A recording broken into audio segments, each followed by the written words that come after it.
नमस्कार साथियों, स्वागत है आप सभी का हमारे YouTube चैनल स्मार्ट स्टडी 101 पर और मैं हूं दिव्या वर्मा।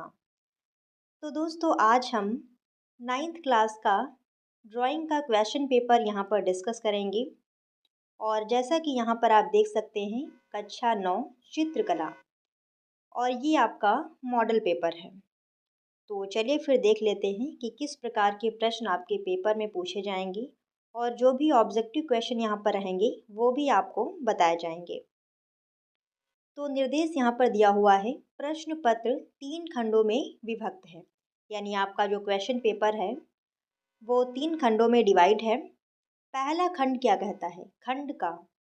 खंड का बहुविकल्पी होगा, यानी ऑब्जेक्टिव टाइप होगा। इस खंड में प्रावैधिक कला, आलेखन कला तथा मानव चित्रण है। खंड का में क्या है? प्रावैधिक कला और आलेखन कला तथा मानव चित्रण है। प्रत्येक में 10 प्रश्न होंगे और तीनों में 10-10 प्रश्न होंगे। कुल 30 प्रश्न होंगे, यानी प्रावैधिक, आलेखन और मानव चित्रण के कुल 30 प्रश्न होंगे। मानव चित्रण के 10 प्रश्न अनिवार्य हैं और जो आपका मानव चित्रण है ये अनिवार्य है। अब आपने प्रावैधिक और आलेखन में से एक कला चूज की होगी जो आपको करना होगा, बाकी मानव चित्रण दोनों के लिए अनिवार्य है। तथा 10 प्रश्न प्रावैधिक या आलेखन से होंगे, यानी जो भी आपने चूज किया होगा, आपने प्रावैधिक ली होगी तो प्रावैधिक के क्वेश्चन आप हल करेंगे। अगर आपने आलेखन लिया है तब आप आलेखन के क्वेश्चन को हल करेंगे। लेकिन आपका जो मानव चित्रण वाला खंड है वो आपको हल करना ही है, ठीक है। और कुल 20 प्रश्न आपको हल करने हैं। तो ये खंड आप समझ गए। अगला खंड आपका है, इस खंड में प्रावैधिक कला तथा आलेखन कला में से किसी एक के प्रश्नों को हल करना है, ठीक है। तो जैसा आपको बताया गया है कि आपने अगर प्रावैधिक लिया है तो प्रावैधिक को सॉल्व करेंगे, आलेखन लिया है तो आलेखन को हल करेंगे। फिर है खंड गा और ये है मानव चित्रण। ये दोनों के लिए अनिवार्य है, प्रावैधिक और आलेखन दोनों के लिए अनिवार्य है। अब सबसे पहले आता है यहाँ पर खंड का, जो कि आपका ऑब्जेक्टिव टाइप है। इस खंड के 3 भाग हैं, प्रावैधिक, आलेखन और मानव चित्रण। तो सबसे पहले यहाँ पर प्रश्न आते हैं प्रावैधिक कला के। तो चलिए फिर सॉल्व करते हैं इन्हें। तो पहला प्रश्न है यहाँ पर, त्रिभुज कितने प्रकार के होते हैं? ऑप्शन दिए गए हैं 3, 4, 5, 6। तो इसका राइट आंसर रहेगा ऑप्शन संख्या द 6। त्रिभुज 6 प्रकार के होते हैं और कौन कौन से होते हैं तो वो भी आप समझ लीजिए। 3 होते हैं कोणों के आधार पर और 3 होते हैं भुजाओं के आधार पर। अब कोणों के आधार पर कौन कौन से होते हैं तो आपका न्यून कोण त्रिभुज, समकोण त्रिभुज और अधिक कोण त्रिभुज। फिर आते हैं भुजाओं के आधार पर, तो समबाहु त्रिभुज और समद्विबाहु त्रिभुज और विषम बाहु त्रिभुज। तो ये 3 मिलाकर कितने हो गए? 6। तो त्रिभुज के प्रकार हो गए 6। अगला प्रश्न है, वृहत कोण है। वृहत कोण किसे कहते हैं? ऑप्शन दिए गए हैं 90 से अधिक 180 से छोटा, 180 से अधिक 360 से छोटा और 180 का इनमें से कोई नहीं। तो आपको ध्यान रखना है, वृहत कोण किसे कहते हैं? ऐसा कोण जो 180 से बड़ा हो और 360 से छोटा हो। 180 और 360 के बीच जितने कोण आते हैं उनको क्या कहते हैं? वृहत कोण। और 90 से अधिक, 180 से छोटे, ऐसे सभी कोणों को क्या कहते हैं? अधिक कोण। और अगला प्रश्न है यहाँ पर, कोण कितने प्रकार के होते हैं? ऑप्शन दिए गए हैं 3, 4, 5, 6। तो कोण आपके 6 प्रकार के होते हैं। ऑप्शन संख्या द सही है। और कौन कौन से होते हैं? तो सबसे पहले आपका आएगा न्यून कोण, यानी 90 डिग्री से जितने 90 डिग्री से छोटे जो भी कोण हैं वो न्यून कोण कहलाते हैं। फिर आपका आता है समकोण, यानी 90 डिग्री का। फिर आता है 90 से अधिक और 180 से छोटा। ये सभी कोण क्या होते हैं? अधिक कोण। फिर आता है आपका 180 डिग्री का, वो होता है ऋजु कोण। और फिर आता है 180 से अधिक और 360 से छोटा, वो सभी होते हैं वृहत कोण, जो अभी आपको बताया गया है। और फिर लास्ट में आता है 360 डिग्री का, उसे हम कहते हैं संपूर्ण कोण। तो ये आपके हो गए कोणों के 6 प्रकार। अब अगला प्रश्न है यहाँ पर, निर्मेय में रचना को दिखाया जाता है हल्की रेखा द्वारा, गाढ़ी रेखा द्वारा, बिंदुमय रेखा द्वारा, इनमें से कोई नहीं। तो राइट आंसर है ऑप्शन संख्या सी, बिंदुमय रेखा द्वारा। जब आप निर्मेय में रचना को दिखाते हैं तो वो बिंदुमय रेखाओं द्वारा दिखाई जाती हैं। अगला प्रश्न है, ज्यामिति की कितनी श्रेणियां होती हैं? 2, 3, 4, इनमें से कोई नहीं। तो इसका राइट आंसर क्या रहेगा? ऑप्शन संख्या आ, 2। ज्यामिति की 2 श्रेणियां होती हैं। पहला आपका आता है 2D ज्यामिति और दूसरा आता है 3D ज्यामिति। अगला प्रश्न है यहाँ पर, अधिक कोण कहलाता है। अभी आपको बताया गया है कि अधिक कोण किसे कहते हैं? 90 से बड़ा और 180 से छोटा, ये आपके होते हैं अधिक कोण। और जो भी मैंने कोणों के प्रकार अभी आपको बताए हैं, सारे आप एक जगह नोट कर लीजिए और अच्छे से उन्हें पढ़ लीजिए। फिर अगला प्रश्न है, जिस चतुर्भुज की भुजाएं समान ना हो, ध्यान रखिएगा इस प्रकार के जो प्रश्न होते हैं वो आपको कंफ्यूज कर जाते हैं। आप ना को ध्यान ही नहीं देते हैं और आपको क्या लगता है कि पूछा गया है कि जिस चतुर्भुज की भुजाएं समान हैं वो कहलाता है। तो आपको बहुत बारीकी से प्रश्नों को पढ़ना है। तो ऐसा चतुर्भुज जिसकी भुजाएं समान ना हो क्या कहलाता है? ऑप्शन है चतुर्भुज, आयत, समचतुर्भुज और विषम चतुर्भुज। तो क्या होगा आपका? ऑप्शन संख्या द, विषम चतुर्भुज। अगला प्रश्न है, परिधि का कोई भी भाग कहलाता है। परिधि यानी ये आपका वृत्त है, तो यही जो गोलाई है इसी को क्या बोलते हैं? परिधि। तो परिधि का कोई भी भाग, जैसे ये आपने इतना खंड ले लिया तो इसको क्या बोलेंगे? ऑप्शन संख्या बी, चाप, इसको कहते हैं चाप। अगला प्रश्न है यहाँ पर, त्रिभुज में किसी शीर्ष को उसके सामने वाली भुजा के मध्य को मिलाने वाली रेखा कहलाती है। सबसे पहले इस प्रश्न को आप समझिए। किसी त्रिभुज में, तो ये देखिए मैंने त्रिभुज यहाँ पर बना लिया। शीर्ष को, ये शीर्ष है, तो शीर्ष को उसके सामने वाली भुजा, इस शीर्ष के सामने कौन सी भुजा है? ये वाली भुजा है। तो इस भुजा के मध्य को, जैसे कि मैंने मान लिया ये मध्य है, तो इसको मिलाने वाली ये रेखा पूछा है, क्या कहलाती है? तो ये कहलाती है आपकी माध्यिका। ऑप्शन संख्या सा, माध्यिका। अगला प्रश्न है यहाँ पर, छापे वाले अक्षर की चौड़ाई होती है। छापे वाले अक्षर की चौड़ाई होती है 4 खाना, 5 खाना, 7 खाना, इनमें से कोई नहीं। तो इसका राइट आंसर क्या रहेगा? ऑप्शन संख्या बा, 5 खाना। फिर अगले प्रश्न आते हैं आलेखन कला के। अब यहाँ पर समझिए, पहला प्रश्न है, रंग में कौन सा रंग मिलाने से टिंट का निर्माण होता है? तो ध्यान रखिए, सफ़ेद रंग को मिलाने से, कोई भी कलर है लाल, पीला, नीला, अगर आप उसमें सफ़ेद को मिलाते हैं तो टिंट का निर्माण होता है, ध्यान रखिएगा। और काले को मिलाने से शेड का निर्माण होता है। अगला प्रश्न है, कौन सा रंग उदासीन है? पीला, काला, लाल, नीला। तो राइट आंसर ऑप्शन संख्या बा, काला। अगला प्रश्न है, आलेखन का गुण है अलंकारिकता, लयात्मकता, सौंदर्य, प्राकृतिक रूपों में बदलाव। तो आपको ध्यान रखना है, आलेखन का सबसे महत्वपूर्ण गुण क्या है? लयात्मकता। ठीक है, जो आलेखन आप बनाते हैं उसमें बहुत अच्छी लय होनी चाहिए और ये आलेखन का सबसे महत्वपूर्ण गुण है। अगला प्रश्न है, ज्यामिति आलेखन का निर्माण होता है ज्यामिति तत्वों द्वारा, वर्ग से, वृत्त से, आयत से। तो इसका राइट आंसर क्या रहेगा? ऑप्शन संख्या आ, ज्यामिति तत्वों से। और ज्यामिति तत्व क्या होते हैं? वर्ग, आयत, वृत्त, अर्धवृत्त, ये सब क्या है? ज्यामिति तत्व हैं। अगला प्रश्न है आपका, सूक्ष्म आलेखन कहलाता है अलंकारिक आलेखन, प्राकृतिक आलेखन, ज्यामिति आलेखन, तीनों का मिश्रण। तो मैंने आपको बताया था कि अलंकारिक आलेखन, प्राकृतिक आलेखन, ज्यामिति आलेखन, इन तीनों का मिक्सचर क्या कहलाता है? सूक्ष्म आलेखन। तो राइट आंसर रहेगा ऑप्शन संख्या द, तीनों का मिश्रण। अगला प्रश्न है, आलेखन के लिए कौन सा आकार उपयुक्त नहीं है? ध्यान रखिए, आलेखन के लिए कौन सा आकार उपयुक्त नहीं है?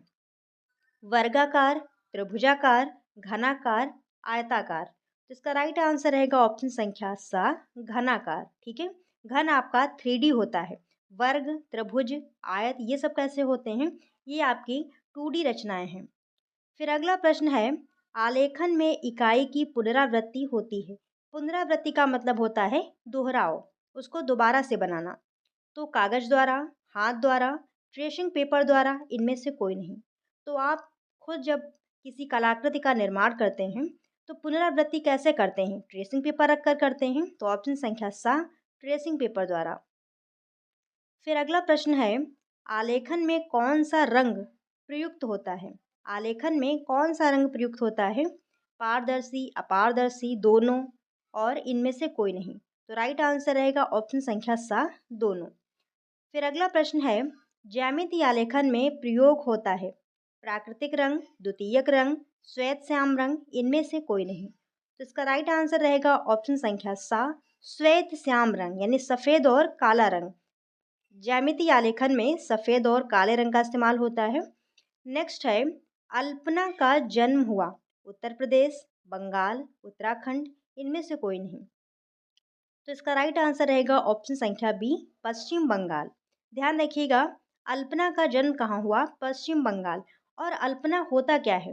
तो जैसे उत्तर प्रदेश में हम जो रंगोली बनाते हैं, तो उत्तर प्रदेश में उसे हम रंगोली बोलते हैं, पश्चिम बंगाल में उसको अल्पना बोलते हैं। ठीक है, बाकी अल्पना कुछ नहीं है। फिर अगला खंड आता है यहाँ पर, खंड गा, मानव चित्रण। समझिए इसे अब।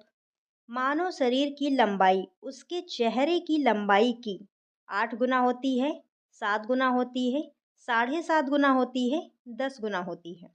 तो इसका राइट आंसर क्या रहेगा? ऑप्शन संख्या आ, 8 गुना होती है। यानी मानव का जो चेहरा है ये, ठीक है, मानव के चेहरे से शरीर की पूरी लंबाई कितनी होती है? 8 गुना होती है, ध्यान रखिएगा। अगला प्रश्न है, मानव चेहरे में दोनों आँखों के बीच अंतर होता है। समझिए इसे।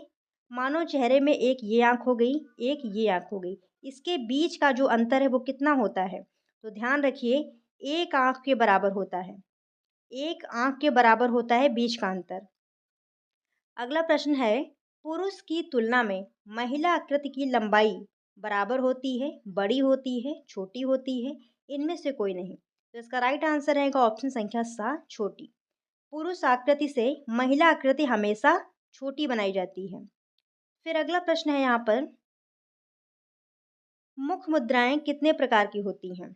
2, 3, 4, इनमें से कोई नहीं। तो इसका राइट आंसर रहेगा ऑप्शन संख्या सा, 4 प्रकार की। अगला प्रश्न है यहाँ पर, स्टिक फिगर कहते हैं सीधी रेखा से बने चित्र, वर्ग रेखा से बने चित्र, गोलाकार से बने चित्र, इनमें से कोई नहीं। तो इसका राइट आंसर क्या है? ऑप्शन संख्या आ, सीधी रेखा से बने चित्र। आपने देखा होगा कि कुछ चित्र कैसे बने होते हैं, जैसे ये सिर हो गया, फिर ऐसे, और ये हाथ हो गए ऐसे करके, फिर पैर बना देते हैं। तो इसी को बोलते हैं स्टिक फिगर, जिसमें सीधी रेखाओं का उपयोग करके चित्र बनाए जाते हैं। अगला प्रश्न है यहाँ पर, चेहरे में होंठ नाक की चौड़ाई से छोटा होता है, बराबर होता है, बड़ा होता है, इनमें से कोई नहीं। तो ध्यान रखिएगा कि चेहरे में जो होंठ है वो नाक की चौड़ाई से बड़ा होता है।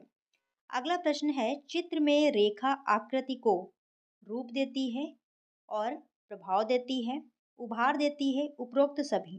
तो इसका राइट आंसर क्या रहेगा? ऑप्शन संख्या आ, रूप देती है। देखिए, रेखा का मुख्य काम यही होता है कि चित्र में रूप का निर्माण करना।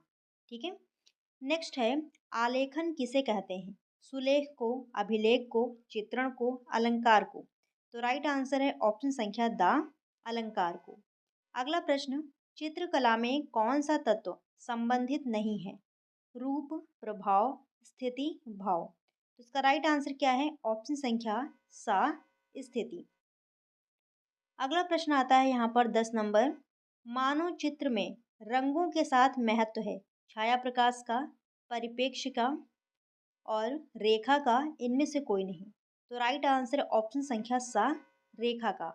अब समझिए इसे, मानव चित्रण में सबसे अधिक महत्व रेखा का ही है, क्योंकि रेखा के द्वारा आप चित्र का निर्माण करेंगे, और मानव चित्रण में अगर थोड़ी सी भी गड़बड़ी हुई तो आपका जो चित्र है वो बेकार हो सकता है। अब समझिए अगला खंड खा। खंड खा में क्या है? प्रावैधिक कला। अगर आपने प्रावैधिक कला ली है तो आपको ये प्रश्न हल करने हैं। यदि आपने आलेखन कला ली है तो आपको नीचे के प्रश्न हल करने हैं, ये वाले, ठीक है। बाकी जो खंड गा है ये आपका दोनों के लिए अनिवार्य है, चाहे आलेखन वाले हों चाहे प्रावैधिक। तो यहाँ पर समझिए खंड खा को। खंड खा में देखिए, इस खंड से 3 प्रश्न करने हैं। यहाँ पर आप देख सकते हैं 5 प्रश्न दिए हुए हैं। इनमें से 3 प्रश्न आपको हल करने हैं। जो भी 3 प्रश्न आपको बहुत अच्छी तरीके से आते हों वही कीजिएगा। तो पहला प्रश्न दिया गया है, पटरी प्रकार की सहायता से 37.5 डिग्री का कोण बनाइए। दूसरा है 10 सेंटीमीटर लंबी रेखा को 3:2:3:4:5 के अनुपात में विभाजित करो। और अगला प्रश्न है, एक त्रिभुज का खा गा बनाओ जिसका परिमाप 10 सेंटीमीटर हो और भुजाओं का अनुपात 2:3:4 हो। फिर अगला प्रश्न दिया है, एक आयत की रचना करो और जिसका विकर्ण 45 सेंटीमीटर का हो तथा इनके बीच का जो कोण है वो 60 डिग्री का हो। अगला प्रश्न दिया गया है यहाँ पर, 7:4 के अनुपात में मोटे छापे के अक्षर यानी ब्लॉक लेटर W को लिखो। तो ये आपका हो गया प्रावैधिक कला का। अब समझिए आलेखन कला में आपको क्या करना है। तो 15 सेंटीमीटर की भुजा के एक वर्ग में सुंदर आलेखन की रचना कीजिए। तो जो आपको वर्ग बनाना है उसकी भुजा कितनी रहेगी, 15 सेंटीमीटर, जो किसी भारतीय पुष्प पत्ती व कलियों पर आधारित हो। मतलब आपको 15 सेंटीमीटर का वर्ग बनाना है और उसमें कोई भी भारतीय पुष्प ले लीजिए और उसे पत्ती और कलियों के साथ में संयोजित करना है। चित्र में 3 सपाट रंगों का प्रयोग करो। तो यहाँ पर 3 सपाट रंगों का आपको प्रयोग करना है, या फिर अगर आप इसे नहीं बना पा रहे हैं तो ऑप्शन में एक और दिया हुआ है, 8x16 सेंटीमीटर के आयत की रचना करो। इसे ध्यान रखिएगा, चौड़ाई आपकी 8 सेंटीमीटर होनी चाहिए और लंबाई कितनी होनी चाहिए, 16 सेंटीमीटर। तो 8 और 16 सेंटीमीटर का आपको आयत बनाना है जिसके भीतर कमल के फूल, अब देखिए यहाँ पर फूल दिया हुआ है कि आपको कमल का ही बनाना है, कमल का फूल बनाना है जो कि पत्ती और कलियों के साथ सुसज्जित हो तथा लयात्मक आलेखन की रचना कीजिए। चित्र में 2 आकृति हों और चित्र में 2 आकृतियां भी आपको बनानी है। चित्र को सपाट रंगों द्वारा रंगो। 2 आकृतियां जैसे आप तितली की बना सकते हैं या फिर बत्तख बना सकते हैं, हिरण बना सकते हैं। इस प्रकार से कोई भी आकृतियां जो आप बनाए हों, आपके लिए इजी हों, वो आप यहाँ पर बनाइए। फिर नेक्स्ट है खंड गा, ये आपका है मानव चित्रण। इसमें क्या करना है, निम्नलिखित में से किसी एक वर्ग द्वारा चित्रित करो तथा उचित छाया प्रकाश दिखाओ। ठीक है, तो यहाँ पर आपको देखिए डाकिया और पानी भरने जाती महिला, स्कूल जाता बच्चा और बूढ़ी महिला। तो इसमें आपको क्या करना है, किसी भी एक का चित्र बनाना है और क्या कह रहा है कि छाया प्रकाश भी दिखाना है, यानी आपको शेड भी दिखाना है। ऐसा नहीं है कि आपने ऐसे ही पेंसिल की सहायता से बना दिया, तो नहीं, ऐसा बिल्कुल नहीं करना है, आपको शेड भी दिखाना है। तो ये आपका हो गया मॉडल क्वेश्चन पेपर। और अगर आपको किसी भी प्रश्न में कोई डाउट है या फिर आप हमसे कोई प्रश्न पूछना चाहते हो, तो मैंने टेलीग्राम चैनल की लिंक वीडियो की कमेंट बॉक्स में पिन कर दी है, वहाँ पर जाकर आप हमसे बात भी कर सकते हैं। और आज की वीडियो आपको कैसी लगी हमें कमेंट करके ज़रूर बताइएगा। मिलते हैं नेक्स्ट क्लास में, तब तक के लिए धन्यवाद दोस्तों, जय हिंद।